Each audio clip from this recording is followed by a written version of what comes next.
Welcome back to Sports Showtime, everybody. Well, LSU intramural basketball season is right around the corner, but Sports Showtime's Hunter Hall shows us what changes have been made to this semester's intramurals. With intramural basketball season just around the corner, LSU's Recreation Center has had to make several changes for this year. The courts were the primary thing damaged. Obviously, the whole gym structure as a whole, with the roof, a lot of the mechanical issues, things of that nature. So it's the gym as the whole as opposed to just the floor. When Hurricane Gustav hit Baton Rouge last year, the rec center suffered significant damage when nearly 3 feet of water flooded the indoor basketball courts. Here at LSU UREC's outdoor basketball courts, players found themselves judging the wind before each three-point shot. With intramural league play set to begin Sunday, January 25th, the games have also been forced outside onto these converted tennis courts. Sometimes you'll throw it up and the wind will catch it. Like, you blame it on the wind if you airball a bad shot or something. Slightly less aggressive outside, at least for me, and I know a few of my guy friends are the same way, just because there's more injury on a tennis court than a basketball court. Some of the lucky teams were able to sign up to play at University High School's indoor gym right here on campus. This spring, not only will intramural teams be fighting for the rebound, but also to stay warm. This is Hunter Hall reporting for Sports Showtime. Intramural basketball season will start up on January 25th. Well, this weekend, LSU has a multitude of sporting events for you to catch. It's time for your weekend preview. Beginning at the field house, the LSU indoor track and field team will be competing in the LSU Combined Events Meet. The meet will start this afternoon and finish up on Friday. Later on Friday afternoon, the team will also compete in the Purple Tiger Classic at 3 o'clock. All of the events are in the Maddox Fieldhouse. Well, the 11th ranked gymnastics team will be taking on the Kentucky Wildcats in Lexington on Friday. The team will be looking for its first SEC win following the team's loss to number 1 ranked Georgia last Friday. Head coach Dee Bro said Sabrina Francis-Shelley may be out for the meet with an illness, and Lauren Klein is expected to be back from her ankle injury for at least the bar's routine. Well, from the gym mat to the PMAC, the LSU men's basketball team has started the Trent Johnson era off fairly well. The team will be taking on their toughest competition of the season, however, as they host 15th ranked Xavier on Saturday night in the PMAC. We now kick it over to basketball expert Jason Templett for his complete analysis of this weekend's matchup.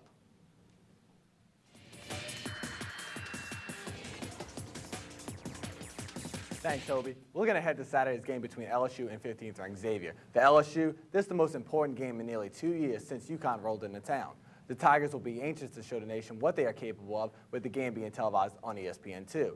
Xavier, a very experienced club who's been to the NCAA tournament 7 of the last 8 years, including an Elite 8 run last year. While Derek Brown is the most efficient outside player, shooting nearly 45% beyond the arc, DJ Raymond can also fill up in a hurry. For LSU, pound the ball early. Taz Mitchell is the key for the Tigers. No one for the Musketeers can match his size and quickness, and he's been on a tear, averaging 24 points in the last 3 games. If the Tigers find Taz early, they might find a win Saturday. Now back over to Hobie Artigue for the rest of his weekend preview.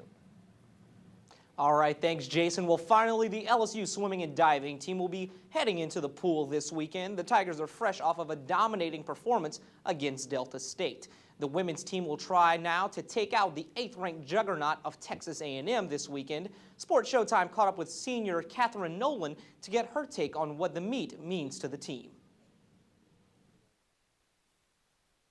I think if we go in there and swim the way we have been swimming the last 2 dual meets, we should give them a pretty good run for their money.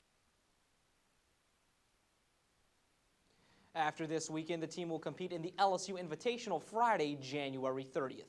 Well, that does it for your weekend preview, but when we come back, Brian will sit down in the forum to talk about mid-season basketball and a sports task that our new president may have to face. All that's next. You're watching LSU Sports Showtime. Welcome back to Sports Showtime.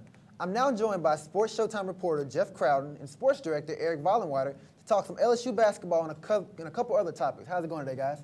It's going great, man. Thanks for having y'all on the show. Now, let's jump right into the questions. Now, LSU has reached the midpoint of the season now, and after last night's victory, they look primed to make a real run in the SEC. Now, Jeff, if you had to pick, who would be your midseason MVP? Well, Brian, my midseason MVP, I'm going to have to go with Taz Mitchell. he's averaging 15 points and close to 7 boards a game. You've seen it again last night. He's turned in another great performance, scoring 24 points. And he's really now starting to show his full potential after battling back from injuries. You know, he does the dirty work. He really has helped his team buy into Trent Johnson's defensive philosophy, but none of those things equal up to his leadership ability. Now, you have to remember, Tasman was a part of that Final Four teams a few years back, and he knows what it takes to get there. And I think these younger players will continue to follow his lead as they get into the heart of SEC play. Jeff, Tasman Mitchell is a great choice, but I'm going to have to take a page out of the NBA playbook and give it to my man, Marcus Thornton. My choice for midseason MVP, Marcus Thornton.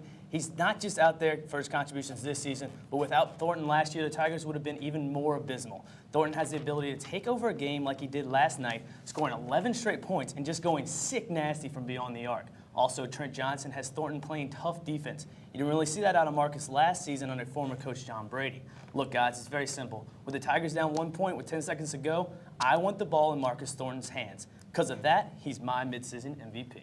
All right, Eric, you did mention Coach Trent Johnson, who's new to the LSU men's basketball team, has the Tigers at a 14-3 overall record and 3-1 in the SEC. If you had to grade, what would you give his tenure so far at LSU? Well, grading on the low expectations of the John Brady era, and, you know, that kind of skews the grading scale, I'm going to have to give Trent Johnson an A-. I know you're going to say that, Jeff, I know you're going to say that the Tigers have not played anyone, and I'll agree with you. But the last 2 games, Johnson has his team playing like a well-oiled machine, systematically destroying both Ole Miss and Mississippi State. Johnson has this team, and more importantly, this program, on an upward swing, and once he begins to put the borders up around the state of Louisiana, he's going to have this team that will consistently make runs in the NCAA tournament. But if the Tigers fail to show up and play well this weekend against Xavier, I may consider dropping the grade just a little bit. Well, definitely, Eric. You know, that's a little bit hot for me. I know Trent Johnson, he's a great head coach, and he really has his program headed in the right direction. You know, they're off to a hot start, starting off 15-3, and they're coming off a big win and 2 big SEC opponents, but they haven't beat any team worth noting. With all that said, I'm going to have to give Coach Trent Johnson a B- as of now, but he has a chance to improve this grade. With teams like Xavier and Tennessee on the horizon, if he can get these teams his team ready and get wins over the team, I think it'll be a better gauge to see where LSU truly stands on the national stage. So, I mean, the jury's still out pretty much. Definitely. All right, guys, let's switch things up from the sports arena to the political arena. Even though this is sports showtime, we're going politics on it. All right, newly elected President Barack Obama, sworn in Tuesday, has shown significant interest in making changes in sports, most significantly and most importantly, the BCS. Now, Jeff, if you were our commander-in-chief, what would be the one thing you would change about sports?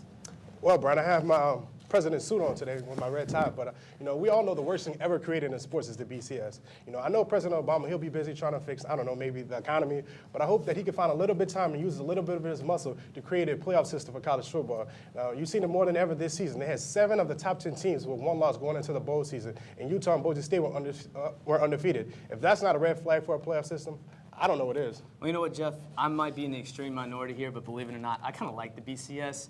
It essentially makes the regular season in college football a playoff, and without it, guys like us, we'd have nothing to argue about every single year. The one rule change I would make is to allow steroids in baseball. I know you're going to call me crazy, but the greatest summer of my life was when Mark McGwire and Sammy Sosa were juicing up and cranking balls out of the park as frequently as Barack Obama cranks out new catchphrases. Look, I enjoy 1-0 pitchers duels as much as the next guy, but it would make the sport of baseball return to relevance if teams started throwing up 15 to 20 runs a game. And if it would allow Roger Clemens, Barry Bonds, Jose Canseco to return to baseball for 2009, well, that would just be icing on the cake. All right, well, thanks, fellas, for coming in and sharing your opinions on the show. Look forward to having y'all later on in the season. All right, when we come back, we'll have your top 5 plays of the week. Stay tuned. This is Sports Showtime on Tiger TV.